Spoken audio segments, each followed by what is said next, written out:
Well, Donald Trump has hinted to the fact that there could be revenge ahead following the Mar-a-Lago raid. The former president hasn't held back in the recent week after his Florida home was raided by FBI agents in search of classified documents. Those agents seized 20 boxes worth of material, which reportedly included about 11 sets of classified documents which were labelled secret or top secret. It has been reported that some of those documents could involve nuclear-related material.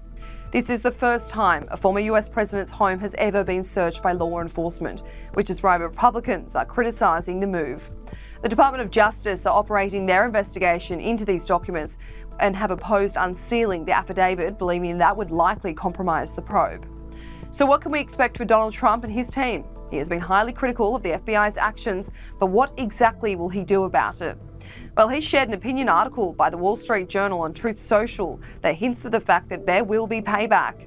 The article, written by Kimberly Strassel, sends the overarching message to US lawmakers that this raid doesn't just affect Republicans.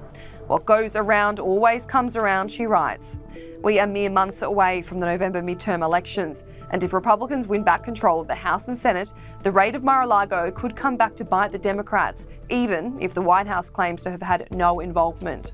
Ms. Strassel writes, Democrats may be betting that adverse coverage of Mr. Trump will help them in November or in 2024. They'd better hope so. Their media defenders recklessly ignore the boomerang history of unleashed governmental powers and the long-term political danger of violating precedents and norms. Donald Trump is still yet to announce whether he is running for president in 2024, but the raid could even send him further into wanting to lead the country again. If anything, a perceived political persecution of Mr. Trump could help him to a second term, and he would be even more unrestrained as the 47th president than he was as the 45th. A second Trump administration wouldn't have the caliber of grown-ups who signed up for the first tour. Will Donald Trump wave his wand of payback if he's elected again? It's not totally out of the question, as he still remains the frontrunner in polls on who the Republican nomination should be. The current "no one is above the law" mantra may not be taken too kindly if Republicans win back control. Let's see how that holds when a future Republican Justice Department starts raiding the homes of Joe Biden, Hillary Clinton, Barack Obama, Eric Holder, James Comey and John Brennan, Kimberly Strassel writes.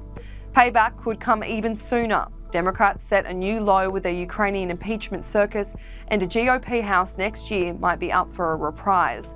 Get ready for a few more select committees, perhaps excluding the minority party, as the Democrats effectively did with the Jan 6 committee to investigate Mr. Garland's politicised department or Hunter Biden's finances.